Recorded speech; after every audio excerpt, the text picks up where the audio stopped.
Hello, my name is AJ O'Neill, and I am here today to show you that Greenlock Express.js doesn't just work in theory. I can prove it. Now, what is it? It's all in the name. Greenlock, as in the green lock that's up in your browser, as in HTTPS. Express.js, as in, you guessed it, Express.js. So what this does is it's a Node library for being able to get an HTTPS or SSL certificate in your browser, and it uses Let's Encrypt, otherwise known as Acme. And don't be fooled by the name. Although it says Express, that's really just for SEO. It works with any of the middleware layers. So this works with Koa or Happy or Rill or Connect or just the bare Node HTTP and HTTPS modules.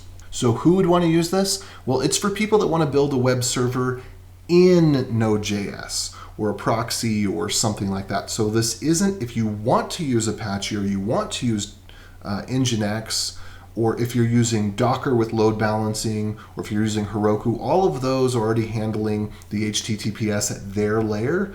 But if you don't want to use those and you want Node.js to be the bare HTTPS server, or you're doing something kind of special where you need HTTPS, that's where you would use this. So it can be super convenient. In fact, the reason that I built it is because see this sponsored by PPL, that's my company there. So what I'm working on is plug and play family servers. And the way that we want it to work is that the server software, components of it not only run on the server, but can also run on Windows, Mac, Linux as a desktop. And so having it in Node makes it very convenient and very portable. And that's part of why I built it. And I just kind of love JavaScript.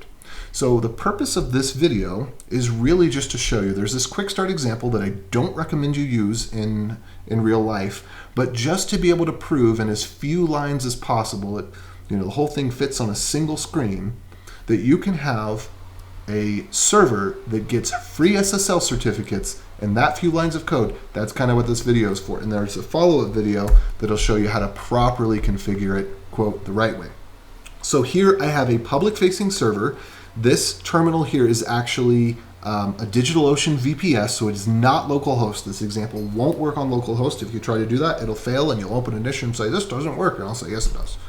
So I'm going to go ahead, clone the repository, go into, if I could spell correctly, and install. You can ignore this deprecated warning. Also, if URSA happens to fail to compile, you can ignore that. That's totally fine.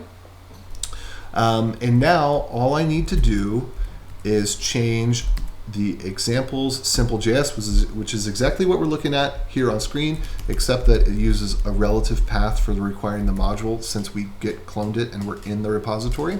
So let's just focus on the things that we need to change right now. I really just need to change email address to be a real email address, and then I need to change I've already set domains to the IP address of this server. So test.people.family and www.test.people.family are all, there's already DNS records pointing to this server. And I might show you how to do that in a second. And the rest of the stuff, I don't need to touch it, that's it. So now I'm gonna go ahead and start this simple example, and I'm gonna go in my web browser here to test.people.family. And it takes a little bit of time to load because it's going out, doing those APIs and getting a certificate. And you can see, this did not give me a green lock, it gave me a red warning. Well, I'm gonna click advanced and proceed anyway so that we can see that my web server is working. And then I'm gonna click here and show certificate. And you can see the reason it's not working is because it is the fake intermediary certificate because we're in the staging environment. So now that we've proven that this works, we know that our network is configured properly, our firewall is letting things through. We don't need to because the production environment, if you make too many API calls, you can get locked out. So you always want to start in the staging so that you can make mistakes and that it's okay. When you finally get it right, then you switch to production. So now we know that we've gotten it right. So we're going to switch to production. We just get rid of staging out of the API URL. And I'll get rid of that little bit too. Okay, and now we go ahead and run the server, and I'll just hit refresh. And oh, it's still red, but why?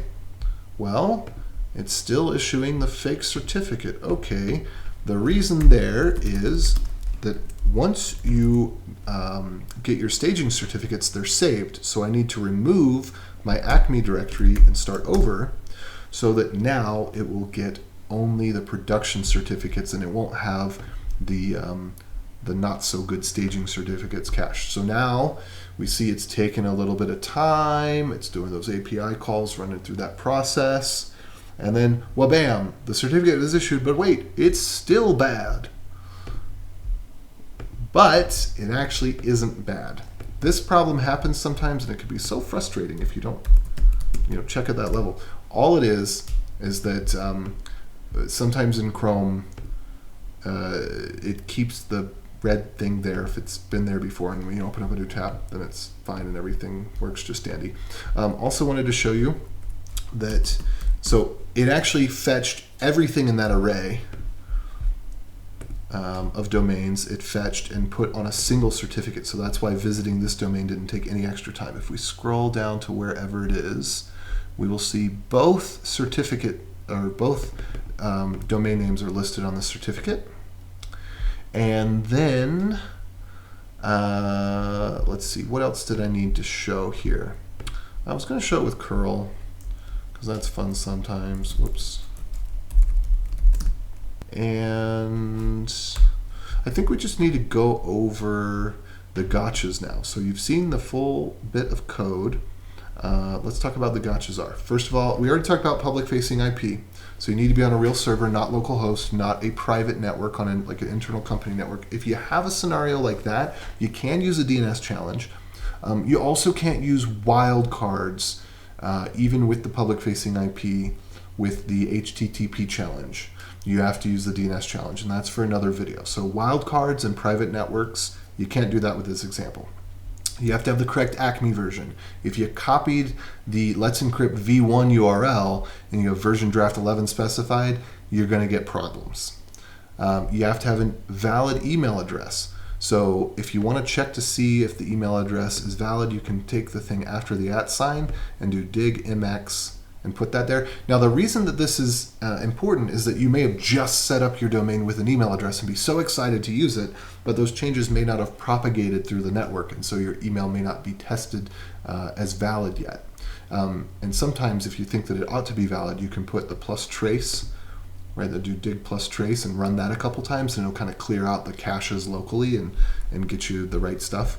Your DNS records must be valid, of course. So, you got really excited, you just added IP addresses to your DNS records for your domain, and then you go to run it and you get like an eno host. Well, again, the records may not have propagated yet, and both on your local system and on the remote system, you could just run dig plus trace. I could run it here on the remote, and I could run it on local, and I'd run that like a couple of times. And often, if you just run it, say, maybe like 10 times in a row, it'll clear out the caches on your local machine and your router or whatever. You need to have write access. So whatever the config.dir is, which in the example is just inside of the home directory of the user. But if you've run in a daemon and you have this in like /ops/certificates or /etc/SSL or something like that, you need to make sure that you have write access to it when you're testing it, and then the daemon that's actually going to run it with like systemd or whatever actually has write access as well. Also, you need port binding privileges. So I was running over here as root. You should use setcap or sudo if you're testing as a user, so that you have access to ports 80 and 443. Also, if you're using something like systemd as a daemon launcher, that has a configuration for setcap. API limits.